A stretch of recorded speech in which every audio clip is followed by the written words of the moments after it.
The truth being the light. When the light shines forth and is completely unobstructed, when you're simply aware, when you're simply in the present moment, when you're in the now, when you're just basking in the now, you're simply aware, you become aware of this loving, peaceful presence.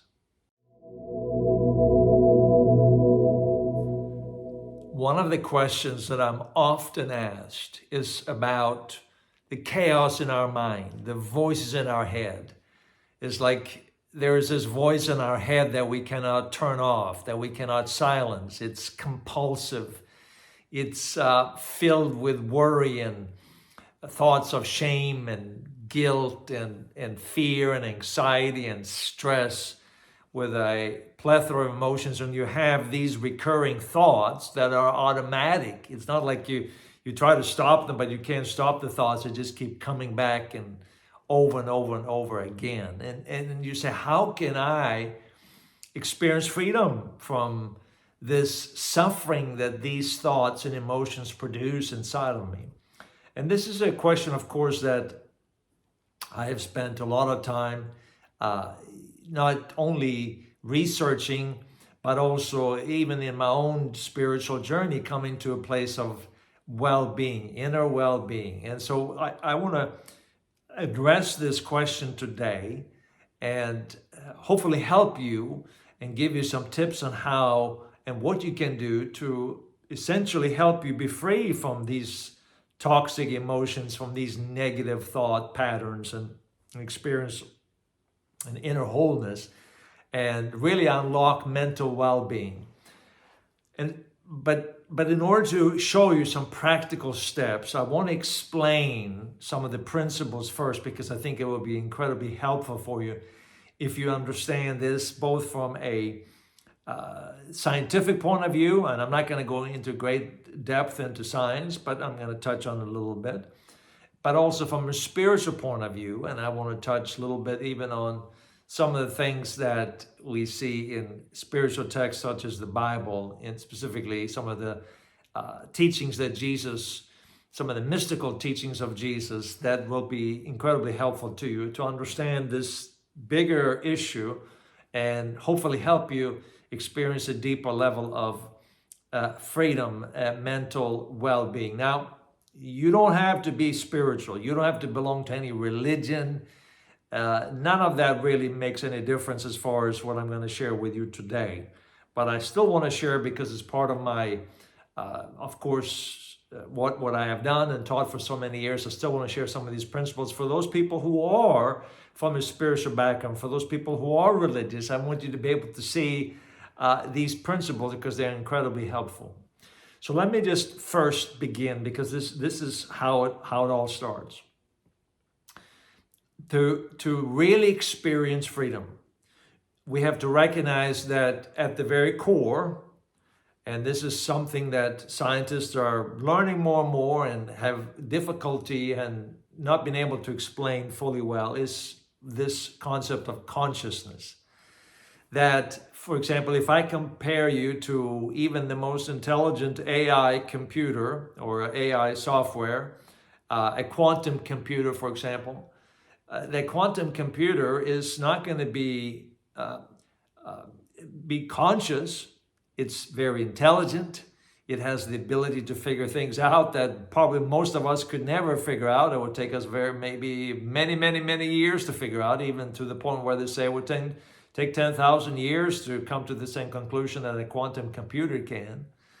But what makes us unique is that we are conscious. We are a conscious being. Now, some people propose, some scientists used to propose, although that has changed a lot, used to propose that, it was something that was the brain. Consciousness comes from your brain somehow or another. But more and more scientists are learning that consciousness, that the universe in itself is probably conscious to some extent. And that kind of confirms and confirms what some of the biblical texts, and specifically what Jesus said, the kingdom of God is within you, is among you. In other words, the kingdom of God is everywhere. So if you think of God being the ultimate consciousness, the one life, and we are an emanation of that one life, That's the same thing with consciousness. Consciousness, think of consciousness as being the ultimate reality.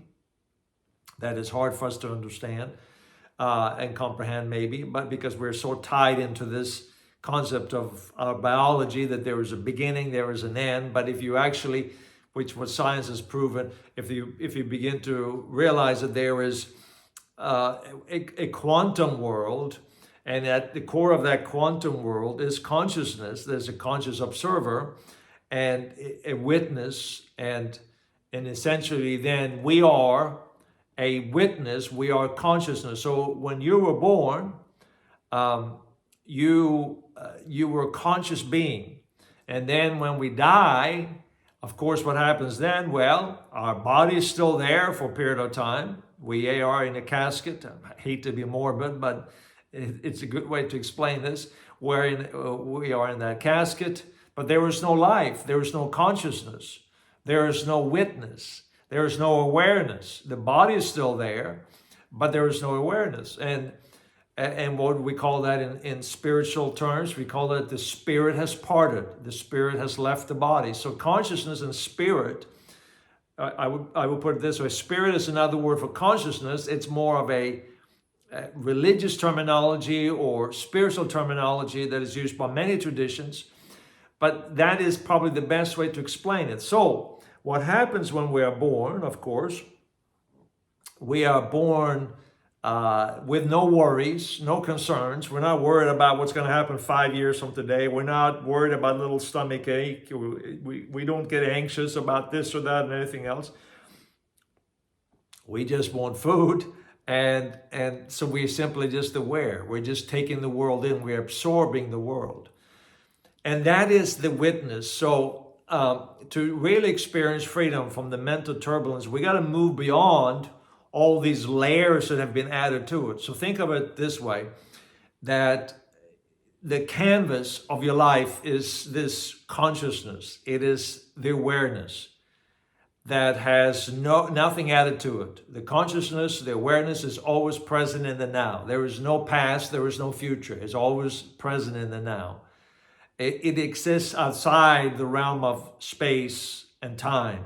It is timeless.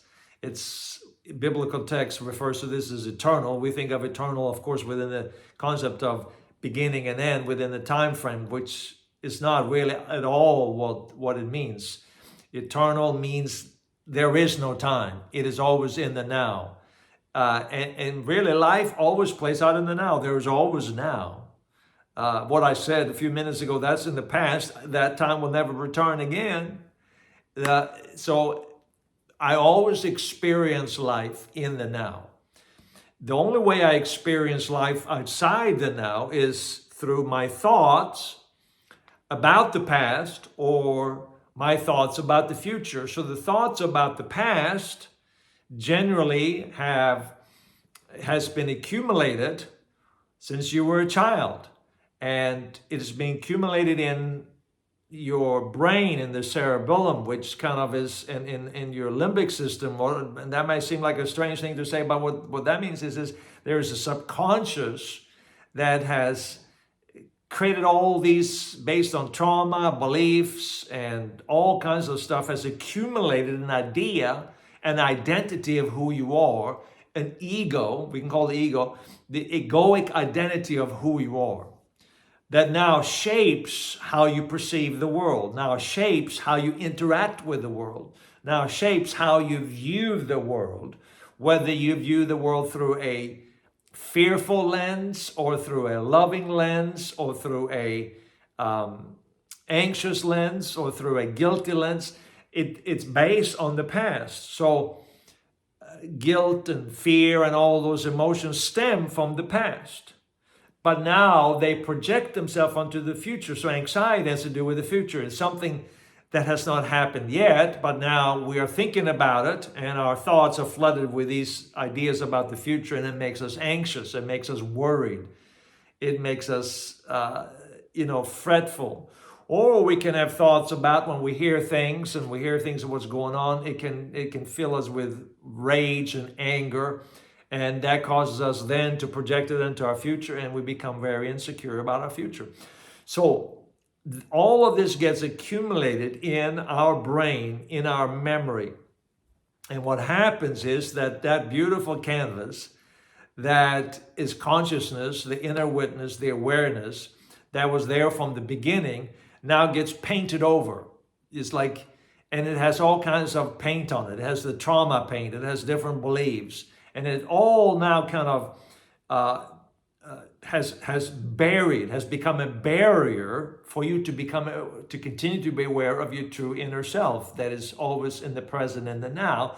So we are so caught up in these thoughts, in these feelings, these emotions, that we are rarely ever present in the now. And because we think about these different thoughts, it causes so much suffering, it causes so much anxiety, it causes so much worry and stress in our life, and we wonder why we can't shut up these voices, because these voices continue to echo, because it comes from our subconscious. It's our subconscious speaking. So how can we be free?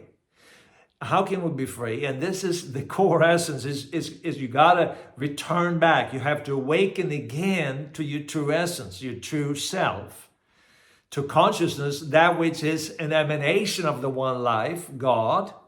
In other words, maybe you're not spiritual, maybe you're not believing God, but whatever it is, this source, this beginning, this thing that is consciousness, whatever source, whatever beginning it has, it's hard not to think that it comes from something, from somewhere, this consciousness. And so scientists are even now confirming, of course, that they believe that there is a universal, not all scientists, but many physicists believe that there is a universal consciousness, that we're all part of it, and it becomes localized within us, but we're all part of the one life, the one consciousness, and which I, in spiritual terms, will say God.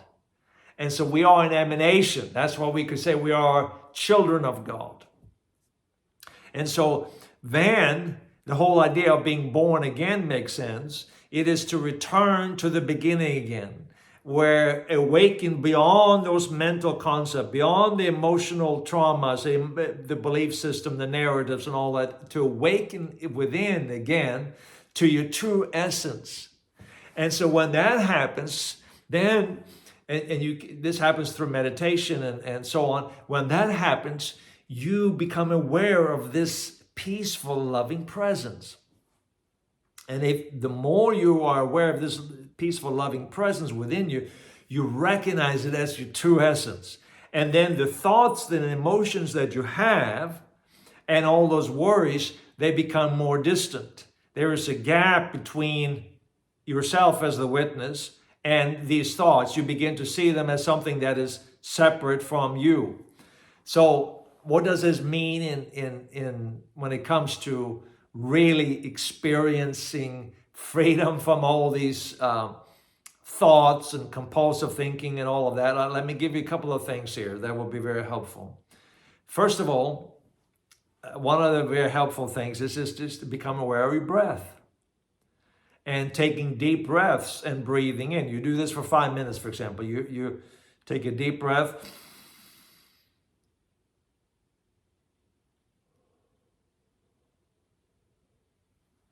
And you focus on your breath, and you feel it from your stomach all the way through your lungs. You feel it, and then you breathe in, and you're aware of it. You focus on it.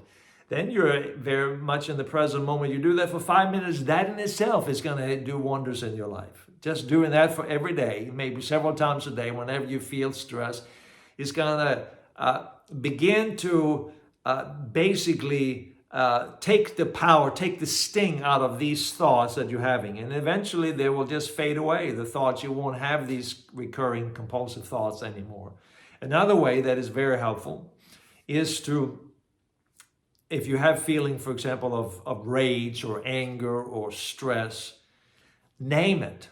Say, oh, this is stress. There is stress. And then rather than running away from it, run to it. In other words, what I mean by that is being absolutely conscious of it. So you're conscious of this, you're aware of it, you name it, but it's not your name. It is something that is there. You can feel in your body, you can feel the tension, but you're aware of it, you observe it. It's like you're observing something And when that happens, now you put your distance, now you place, or you put distance between your sense of self, the awareness, and the emotion. And you just sit with it, you're aware of it, and then you can feel it in your body. What does it do to your body? Does it increase your heart rate? Is there like, if you feel your hands, does it make your hands shaky or something else? And you become aware of it. And you just sit with it. And then eventually, as long as you just sit in that kind of environment, just continue to be aware of it without being absorbed by those thoughts, as incorporating them into your true essence, or into your sense of self, I should say, into your identity, your egoic identity. As long as you don't do that, what happens is there is an element of freedom that comes. You experience a freedom. And so when I put this in spiritual terms, we see this is what Jesus was referring to when he said, you shall know the truth and the truth shall make you free. Now, the word for truth in Aramaic, which is what the language that Jesus spoke, is shara, which means a light, an inner light. That is in the present moment, is an inner light. What is an inner light? What does light do? It illuminates. So consciousness illuminates reality. Without consciousness, you will not experience anything. You will not have any thoughts. You will not have any emotions. None of that would happen. It is the light illuminates. And the more we become consumed in negative thought patterns in the past, and fear and guilt and anxiety and worry of the future, the more we become consumed, the more our sense of self is darkened. And that's why Jesus said, you shall know the truth being the light. When the light shines forth and is completely unobstructed, when you're simply aware, when you're simply in the present moment, when you're in the now, when you're just basking in the now, you're simply aware, you become aware of this loving, peaceful presence. And you sit in that atmosphere, you're aware of it. And if you begin to practice this on a daily basis, I practice almost every day, peace, love, joy, and grace, 4 words. And then I allow those words to change me, just being present with those words. And if you're present with those words, when you're just simply aware, it begins to transform your life, so that all these recurring thoughts that you used to have, that you couldn't turn off your brain, you couldn't shut off all this negativity, you couldn't shut off this compulsive thinking, you didn't know what to do. These thoughts begin to drop off naturally. Not maybe all at once. Sometimes that may happen for some people, but for most people, it's a gradual changing. As you are essentially transforming your subconscious. You're removing all those different boundaries, all these different things that you have suppressed in your memory, and you allowing yourself to be free. Now, this is just a very short introduction, of course, but this will give you an understanding of how to be free. Now, I encourage you, I've written a book, Life Ascending, Unlocking Mental Well-Being Through Timeless Wisdom and New Science. It's coming out on January 24th, 2025. And so it's available. If it's after that date you're watching this, it's available right now. I encourage you to get the book, because you're going to learn so much more. And you can also go to our website and download for free a meditation called Be Still and Know. It's davidyoungren.com.